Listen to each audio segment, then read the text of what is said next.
Hello दोस्तों, सभी पेंशनधारकों का 2024 के लिए पेंशन का सत्यापन होना 1 नवंबर से शुरू हो गया है। लेकिन कुछ बातें हैं जो आपको याद रखनी होगी, नहीं तो आपकी भी पेंशन को हमेशा के लिए बंद किया जा सकता है।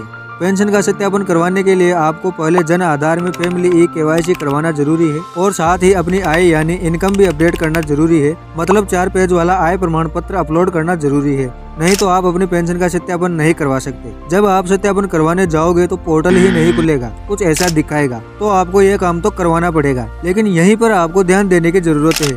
अगर यहाँ आप गलती कर देते हो या ई-मित्र वाला गलती कर देता है तो आपकी पेंशन को हमेशा के लिए बंद किया जा सकता है।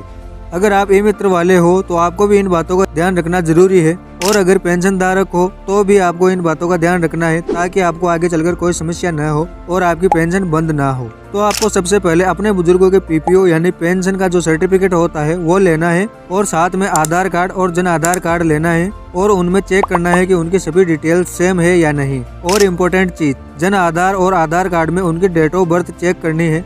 यदि उनकी उम्र जन आधार और आधार कार्ड में पेंशन के लायक हो गई है या सेम है जो सामाजिक सुरक्षा पेंशन योजना के अंतर्गत रखी गई है, महिलाओं के लिए 50 साल और पुरुषों के लिए 55 साल ये हो गई है, तो आप KYC करवा के पेंशन का सत्यापन करवा सकते हो।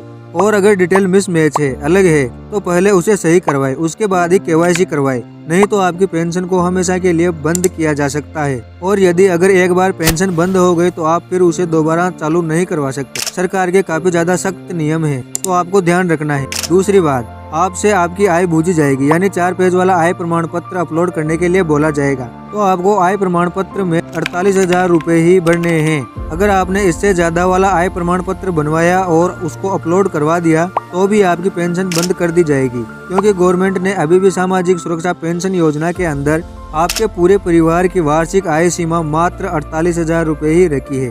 तो आपको यह बात भी ध्यान रखनी है। तीसरी बात, इन चीजों को सही करवाने के बाद सत्यापन अवश्य करवाएं, लेकिन पहले इनको सही करवाएं। अगर आप सत्यापन नहीं करवाओगे तो भी आपकी पेंशन आपकी मृत्यु मानकर बंद कर दी जाएगी।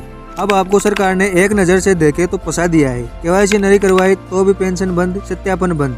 आय प्रमाण पत्र अपलोड नहीं करवाया तो भी सत्यापन नहीं होगा, और सत्यापन नहीं करवाया तो पेंशन बंद होगी ही, और अगर डिटेल सही नहीं है तो भी आपकी पेंशन बंद कर दी जाएगी। अब आपको अगर पेंशन लेनी है तो भाग दौड़ तो करनी पड़ेगी।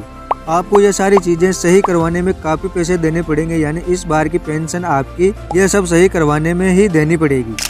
कुछ चीजें हैं जो आप घर बैठे बिना टाइम गवाएं और कुछ चीजें फ्री में कर सकते हो, वो मैं आपको इस चैनल में वीडियो के माध्यम से सिखाता रहता हूँ, जिससे आप ई-मित्र का आधा काम कर सकते हो अपने मोबाइल से। तो आप इस चैनल को सब्सक्राइब कर सकते हो। सब्सक्राइब करने का कोई पैसा नहीं है। जानकारी अच्छी लगी हो तो वीडियो को एक लाइक जरूर कर देना। तो मिलते हैं अगले वीडियो में, तब तक के लिए राधे राधे।